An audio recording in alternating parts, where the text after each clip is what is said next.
안녕하십니까. 경태지의 와인 미라클. 오늘은 G7이라는 와인을 가지고 얘기를 좀 해볼까 합니다.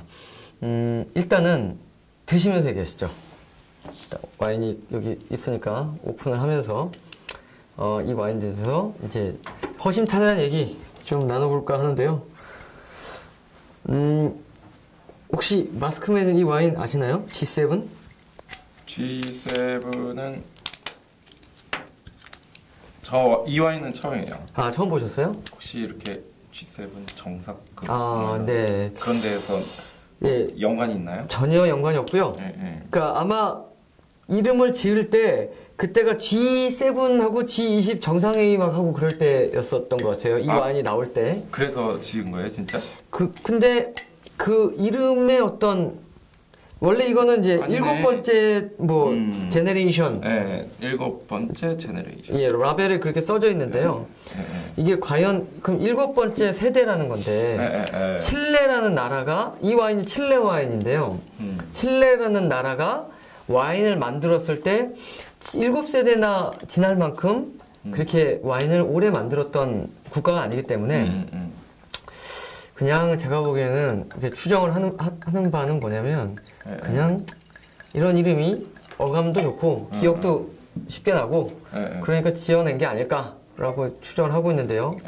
아니면 말고 뭐 중요한 건 아니니까. 네, 맛이 중요하죠. 예, 맛이 중요하죠. 예, 뭐 내용보다는 맛이니까. 우리는 뭐 항상 저렴한 와인을 추구를 하면서도 맛있는 와인, 그러면서 가격 대비 만족도가 뛰어난, 가성비가 뛰어난 와인. 예, 무슨 포도로 만든 거죠? 이게? 멜로라는 품종으로 만들었습니다. 아, 멜로. 네, 드셔보시죠.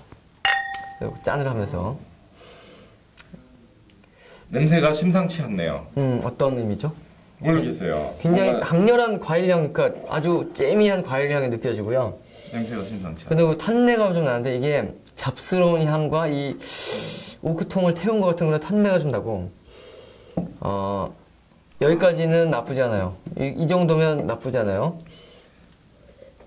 이 맛이 좀 굉장히 특이하네요. 그러니까 향에 비해서는 맛이 굉장히 얇군요. 근데 제가 보기에 이 와인은 그럭저럭 마실만한 와인이네요.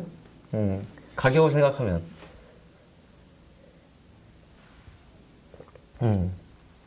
맛이 특이하다. 그러니까 좋다는 의미인가요? 나쁘다는 의미인가요?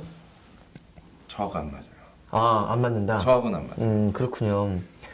저라면 그냥 이런저런 음식을 먹을 때 한 여러 병의 와인을 마시다가 좀 약간 좀 취한 상태에서 마시면 또 먹을만 하네. 그거는 그렇겠죠. 아무래도 네네. 이제 뭐 술을 먹다가 이렇게 중간에 끼면은 뭔 맛인지도 모르고 먹을 때. 그렇죠. 뭐 그때야 뭐 자, 뭔 술이든. 네. 오늘 이 와인을 가지고 나온 이유가 있는데요. 얼마 전에 이제 와인 쪽 그 저널리즘을 하는 저널리스트들하고 같이 이제 식사 자리를 한번 같이 한 적이 있었는데 그때 그분들이 그런 얘기를 하시더라고요. G7이라는 와인이 너무 별로다. 아, 그래요? 네. 누구라고는 말씀드릴 수 없는데 어쨌든 그분들이 이제 자기들이 G7에 대한 어떤 문제 제기를 막 했었어요. 그 문제 제기 내용이 주로 뭐였냐면 이게 이 와인은 신세계 L&B라는 회사에서 수입을 했고 그다음에 이마트하고 신세계 백화점에서 대대적으로 판매를 했던 와인이에요. 아, 그래요? 네, 정말로 대대적으로 판매를 했고 이마트나 신세계에서 쇼핑을 하면서 와인을 조금이라도 마셔봤다는 분들은 거의 다 드셔봤던 와인. 아, 그래요? 예, 그리고 굉장히 인기가 좋은 와인인데 사실은 저도 이 와인을 마셔본 적이 없어요. 왜냐면 저 같은 경우에는 이렇게 저렴한 와인보다는 주로 이제 이렇게 와인바나 레스토랑 등지에서 이제 많이 판매가 되는 그런 파인 와인들을 위주로 이렇게 테이스팅도 하고 뭐 테이스팅 노트도 쓰고 그다음에 거기에 대한 평가도 내리고 또 판매도 하고 그러기 때문에 또 추천도 해드려야 되고 그러니까 이렇게 이제 낮은 급의 와인을 마셔볼 기회가 사실은 좀 드문 거죠. 이게 얼마짜리죠? 6,900원입니다. 오, 싸네요. 정가가 6,900원인데요. 내가 너무 그 가격도 생각도 안 하고 그 정도 가격에 이 정도 마시면 그건 이제 용납이 된다. 모르겠지만 네. 뭐 사람마다 다르겠죠. 그렇군요. 근데 그분들이 그런 얘기를 하셨던 게 뭐냐면 이 와인이 되게 별론데 판매는 엄청나게 많이 일어나고 있는 와인이라는 거죠. 근데 보통의 일반적인 소비자들이 와인을 잘 모르는 분들이 이 와인을 맛을 보고 아 이거 좀 별로라고 생각을 하면 대부분의 와인 맛이다 이런 게 아닐까. 그래서 와인에 대해서 흥미를 아예 잃어버리는 그런 게 나쁜 결과가 우리 와인 시장에 생길까 두려워서 그래서 이런 와인들이 별로 좋지가 않다라는 문제 제기를 하셨어요. 근데 저는 안 마셔봤으니까 무슨 말을 할 수가 없어요. 근데 제가 이제 와인을 마시는 친구들하고 굉장히 많이 와인에 대해서 얘기를 하다 보니까 대부분의 G7에 대한 평가는 나쁘지 않았던 걸로 제가 기억을 하거든요. 게다가 이 와인에 대한 G7이 메를로 품종이 제일 먹을만하다. 이게 뭐 까쇼는 좀 이상하다. 뭐 이런 의견은 제가 많이 좀 들었는데 메를로가 그나마 괜찮다고 해서 제가 걱정을 하면서 어떤 사람들은 되게 이상하다 그러고 어떤 사람들은 좋다고 하니 일단 저는 안 마셔봤으니까 한번 마셔봐야 되겠다. 그러고 이제 이 와인을 오늘 사가지고 왔어요. 그래서 오늘은 그래서 별 얘기 없이 일단 와인을 먼저 드려보고 저도 한번 마셔보고 어떤 느낌이냐. 그러니까 드라이한 와인이고 좀 향이 굉장히 이렇게 잼미한 그 농축된 그런 향이 느껴지는데 맛은 좀 굉장히 옅고 좀 탄 맛도 좀 나고 탄 냄새도 나고 그다음에 이제 좀 들쩍지근한 느낌도 좀 들지만 그래도 마실 만한 와인 아니겠느냐. 제 생각에는 가격을 또 듣고 보니까 수입이고 칠레 와인이고 레벨도 나름 괜찮고 이름도 괜찮고 캔맥주 2개 살 돈으로 와인 한 병을 살 수 있고 캔맥주 2개 살 돈으로 와인 한 병 살 수 있다는 거는 캔맥주와 같은 가격이라는 거죠. 아주 훌륭하네요. 제 생각엔 괜찮은 것 같아요. 캔맥주가 보통 350ml, 355ml 정도 하니까 그게 이제 보통 수입 맥주들은 이건 수입 와인이고 수입 맥주들은 한 3,500원에서 4,000원 심지어 이제 편의점 같은 데서는 5,000원도 하니까 사실 맥주에 비해서 값이 같거나 싼 와인이 되겠다. 여기 써져 있네요. 백라벨에 보니까 뭐라고요? 7 Generation of Winemaking by Del Pedregal Family is 어쩌고 저쩌고. 그러니까 이제 7세대 동안 와인을 만들어 온 이제 패밀리 이제 가족 경영 와이너리다 뭐 이렇게 써져 있는데요. 훌륭한 아주 와인에 대해서 많이 아는 가족들인 것 같은데. 거기에 대해서는 약간 좀 이렇게 잘 모르겠고요.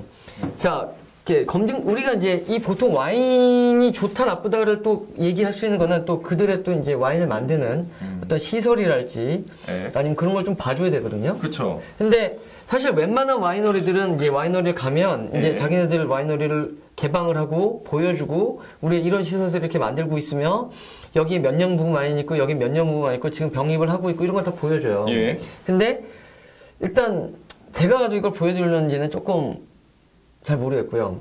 이 가족이 1825년부터 만들었어요. 아 그렇군요. 여기 써있네요. 자, 그 다음에 이 와인은 원래 지금 이 G7 제가 오늘 사온 와인이 이제 2011년도 메를로인데 그러면 수확이 돼서 병입이 돼서 양조가 되고 병입이 된 지 1년이 채 안 됐다는 거거든요. 그러니까 칠레는 이제 지금이 이제 늦 여름에서 이제 이제 늦 가을로 이제 가을로 가는 그런 시점이에요. 그러니까 이제 한 3월쯤 되면 수확을 합니다. 거긴 남반구라서 우리나라랑 좀 반대죠. 3월쯤 되면 이제 수확을 하기 시작해서, 그러니까 이제 병입된 지까지 와인이 만들어져서 이제 병에 집어넣기까지 1년이 채 안 된 그런 와인인데, 아주 어린 와인이죠. 근데 2010년은 자료에 의하면 여기 이제 몰레밸리라는 데서 만들었어요. 칠레에. 근데 이거는 지금 롱꼬밀라밸리라는 데서 만들었는데, 이게 저 처음 들어본 지역입니다. 칠레 와인에서 나름대로 공부를 했는데 칠레가 이제 나라가 굉장히 길쭉해요. 거의 남아프리카의 절반에서 이렇게 거의 남극 대륙까지 연결된 아주 얇은 나라인데 거기서 이제 주로 와인이 잘 나오는 지역이 센트랄밸리라고 해서 이제 좀 그 중간 정도 지대에 몰려 있어요. 근데 그 거기서 좀 더 남쪽으로 내려면 너무 추워지고 좀 더 북쪽으로 올라가면 너무 뜨거워진다는 거죠. 그래서 적절한 지대, 그러니까 적절한 미세기후 지형에 해당되는 부분에서만 와인을 만들도록 그러니까 좋은 와인이 나오게 돼 있는데 이 롱꼬밀레 밸리라는 데는 제가 처음 들어본 지역이고 저기 뒤에 보니까 굉장히 네. 아주 거의 최초로 시작한 지역인 것 같아요. 거기가. 만약에 그랬으면 아마 거기에 대한 이 와인을 수입하면서 신세계 L&B에서 마케팅을 좀 했어야 된다고 저는 생각을 하거든요. 자, 왜 그러냐면 첫 번째로 칠레라는 나라는 신대륙이고 와인을 만든 지 오래되지 않았고 그 다음에 이건 지금 메를로 품종이지만 원래 칠레에서 자생적으로 가장 많이 와인을 만들고 가장 잘 자라는 품종은 바이스라는 품종이에요. 네. 좀 어려운 얘기인데 바이스 와인을 근데 우리나라 사람들은 아마 마셔본 사람이 거의 없을 거예요. 왜냐하면 정식으로 수입된 케이스가 거의 없거든요. 아 그래요? 왜 그러죠? 네, 그러니까 바이스는 아무 데서나 키워도 막 잘 자라는 품종인데 문제는 와인을 만들기에는 너무 급이 낮은 품종이라는 거죠. 그러니까 좋은 와인을 만들려면 좋은 포도 품종을 가지고 잘 키워서 와인을 만들어야 되는데 네. 바이스는 막 자라는 품종이고 그다음 수확량도 엄청 많고 네. 그렇게 수확된 포도를 가지고 와인을 만들어 놓고 보면 좋은 와인이 안 만들어진다는 거죠. 그러니까 이제 거의 칠레에서는 정말 1,000원, 2,000원급의 막 와인을 만들기 위해서 그러니까 이제 아주 싼 와인을 만들기 위해서 하고 있는데 바이스라는 품종을 가지고 아직도 하고 있는데 원래 이게 자생 품종이고 가장 이제 포르투갈에서 들어온 품종이죠. 네. 근데 이게 점점 지금 이제 면적이 지금 재배 면적이 줄어들고 있는 네. 상황이에요. 칠레에서는. 네. 또 하나는 오래된 가족이라 그러면 보나마나 바이스로 와인을 만들었을 테고 지금도 근데 재배 면적이 바이스가 1위거든요. 네. 이 가족이 뭐 7대 동안 와인을 만들어 왔겠지만 네. 전문성이 있는지는 조금 이제 오래전부터 만들었다고 하지만 노하우가 있겠죠. 네, 뭐 그리고 또 네. 이제 어떤 생산 시설이랄지 네. 아니면 또 이 집에서 만드는 와인 중에 좀 고급 와인, 이게 이제 보통 자동차 회사들이 네. 이게 돈은 이제 소나타나 경차 같은 걸로 벌지만 실제로는 F1에 엄청난 돈을 쓰지 않습니까? 그리고 이제 플래그십카, 그러니까 슈퍼카 같은 데 돈을 많이 써요. 왜냐, 자기네들 이런 것까지 할 수 있다는 걸 보여주는 거거든요. 네, 우리의 기술력은 여기다. 하지만 실제로 판매되는 거는 그 밑에 것이죠. 뭐 악마는 프라다를 입는다라는 영화에도 잠깐 나오는데요. 근데 네. 1825년부터 만들었으니까 뭐 그때 뭐 무슨 시설이 좋지는 않았을 것 같아요. 그냥 마을에서 네. 되게 그냥 유명한 어떤 제일 그냥 와인 좀 만들 줄 아는 사람. 그래서 시작하지 않았을까. 네. 뭐 1825년부터 시작했다고 써 있는데. 네. 자, 정리를 하자면 오늘 이제 와인에 대한 이 G7 와인에 대한 정리를 좀 하자면 이 G7 와인은 논란의 중심에 서 있는 와인이면 확실합니다. 왜냐하면 신세계에서 굉장히 저가 정책을 쓰면서 되게 야심차게 들여온 와인이고 그 다음에 성공도 네. 했고 또 굉장히 많이 판매가 됐지만 이 와인의 정체성에 대해서는 아직까지도 많이 알려진 게 없다. 하지만 와인을 마셔보니 굉장히 맛은 이게 6,900원짜리 치고는 제법 맛을 내고 있다. 다른 품종은 잘 모르겠는데 메를로만큼은 좀 먹어볼 가치가 있다. 다음번에는 언제가 될지 모르겠습니다만 다음번에는 이 G7 와인을 다 모아놓고 블라인드 테이스팅을 한번 해봐야 되겠어요.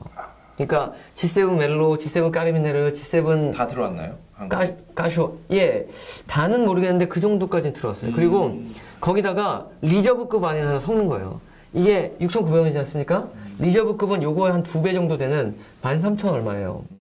자, 리저브급 와인을 하나 싹 섞어놓고 이게 정말 리저브급의 가치가 있는지, 그러니까 가격이 2배니까 맛도 저 2배는 아니더라도 1.5배 정도 좋아야 되거든요. 그러니까 누가 마셔도 거기 있는 게 블라인드 테스팅을 하더라도 그게 확실히 좋다는 걸 느껴야 돼요. 네, 그쵸. 예, 그러니까 그런 가치가 있는지 그걸 한번 테스트를 좀 해봐야 되겠네요. 저는 이제 제안을 하는 건데 이마트의 이제 와인 담당 바이어 그리고 홈플러스의 와인 담당 바이어 이분들을 모셔다 놓고 여기다가 이 자리에 모셔놓고 물론 가면 씌워서 그래서 한번 얘기를 좀 들어봤으면 좋겠어요. 어떤 비전을 가지고 있고 이 마트와인에 대한 어떤 생각들을 이렇게 비전과 어떤 마인드를 가지고 계신지 그리고 또 어떤 또 좋은 의견이 있는지 뭐 그거 한번 얘기를 좀 들어봤으면 하는 그런 시간을 가져왔으면 하는 게 제 생각인데 네. 그분들이 나와 줄는지는 잘 모르겠어요. 어떻게 요청하시려고요? 그냥 이렇게 요청하죠. 보고 있나 이마트? 보고 있나 플러스? 자, 두 분 좀 아시죠? 저도 두 분 좀 안다고 생각하나? 좀 아는 것 같기도 하고. 근데 어쨌든 한번 나와주세요. 제가 자리를 내줘야 되나요? 가끔씩 안 나오시잖아요. 일본 가시고 또 예, 바쁘시는데 이렇게 마스크맨도 바쁘시고 그러니까 바쁘죠. 바쁜 와중에 한 번은 이제 그분들한테 자리를 내주셔야 되지 않을까 네. 그런 생각도 들고요. 그렇습니다. 서운해 하시지 마시고요. 아니에요. 네. 이미 서운해 하신 것 같은 느낌이. 아니에요. 컨디션이 안 좋아요. 그렇군요. 네. 자, 그러면 경태지의 와인 미라클 이번 편은 여기서 마치도록 하겠습니다. 궁금한 점 있으면 페이스북 통해서 네이버의 블로그나 페이스북 통해서 질문 주십시오. 감사합니다.